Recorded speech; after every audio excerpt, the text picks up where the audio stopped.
ওরা বিরোধিতা যা পারে করবে। সুপ্রিম কোর্ট, মহুয়া মৈত্র বলুন, বিহারের বিরোধী দলগুলো বলুন, বা এখানে পশ্চিমবঙ্গ সরকার যে যুক্ত হয়েছেন এসআইআর এর মামলায়, স্টে দেয়নি।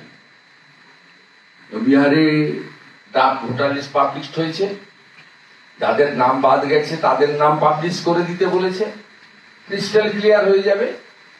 এবং আমি আপনাকে বলছি, ইলেকশন কমিশন ঠিক প্রপার টাইমে এসআইআর ঘোষণা করবেন, এবং নো এসআইআর নো ভোট, এটা আমাদের দাবি বা আবেদন।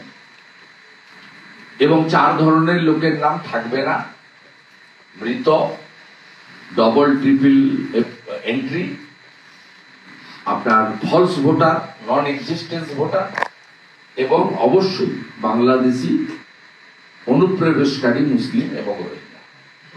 এই 4 ক্যাটাগরি থাকবে না, এটা খুব ক্রিস্টাল ক্লিয়ার। এটা নিয়ে কেউ মানে বিরোধ করলে কি না করলে কি, উনি তো বলেছিলেন আমি কাউকে ডিসিপ্লিনারি অ্যাকশন নেব না, তা উনি তো হাফ মারতে বাধ্য হয়েছেন সাসপেন্ড।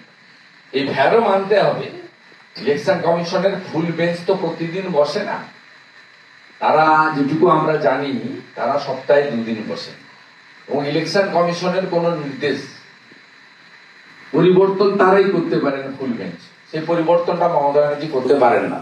এই মনোজ পদ সব জেনেও এর পরিণতি আলাপন ব্যানার্জির মতো হতে চলেছে, কারণ ইলেকশন সংক্রান্ত সমস্ত ডাইরেকশন মুখ্যমন্ত্রী বা কোনো মন্ত্রীর কাছে ফাইল প্লেস হয় না, সরাসরি এক্সিকিউশন করতে হয় ব্যুরোক্র্যাটকে। এক্ষেত্রে খুব এক্সেপশন তারা করেছেন। ইলেকশন কমিশনের ফুল বেঞ্চ সপ্তাহে 2 দিন বসেন। আমি সোফার my knowledge through media sources 29 তারিখে ইলেকশন কমিশনের ফুল বেঞ্চের মিটিং আছে। আমি আশা করব ইলেকশন কমিশনকে যেভাবে চ্যালেঞ্জ করেছেন মনোজ পন্থ বা মমতা ব্যানার্জি, ইলেকশন কমিশনের দায়িত্ব, তাদের যে সাংবিধানিক ক্ষমতা আছে সেই ক্ষমতাটাকে বজায় রাখা। বাবা সাহেব আম্বেদকর যে ক্ষমতা ওনাদের দিয়ে গেছেন, এই ক্ষমতাকে কাটেল করার, চ্যালেঞ্জ করার ক্ষমতা কারোর নেই। তুমি যত বড় প্রভাবশালী লোক হোক না কেন, যত বড় বিত্তশালী লোক হোক না কেন, আমাদের দেশের সংবিধান ফাইনাল, বাবা সাহেব যা তৈরি করে দিয়ে গেছেন। আমরা হোপফুল যে ইলেকশন কমিশন খুব স্ট্রং অ্যাকশন নেবেন, এবং লফুলি অনেক অপশন রয়েছে। ইলেকশন কমিশন ডাইরেক্ট দিল্লিতে এফআইআর করতে পারেন, ইলেকশন কমিশন তার যে কলকাতা অফিস, পশ্চিমবঙ্গ অফিস, সেই অফিসকে দিয়ে করতে পারেন, মনোজ পন্থের বিরুদ্ধে ডিসিপ্লিনারি অ্যাকশন নিতে পারেন, অনেক কিছু তারা করতে পারেন। অ্যাম্পল স্কোপ রয়েছে, এটা সবাই জানে।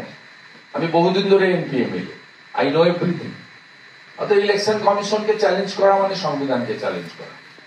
আর আমি আপনাদেরকে বলে দিচ্ছি, নো এসআইআর নো ভোট, আপনাদের বেশিক্ষণ ওয়েট করতে হবে না, আপনারা দেখবেন মর্নিং শোজ দেখে। আমাদের ভিডিও ভালো লাগলে লাইক এবং শেয়ার করুন, কমেন্ট সেকশনে গিয়ে জানান আপনাদের মতামত। আরও ভিডিও পেতে আমাদের চ্যানেল সাবস্ক্রাইব করুন এবং প্রতি মুহূর্তে খবরের আপডেট পেতে প্রেস করুন বেল আইকন।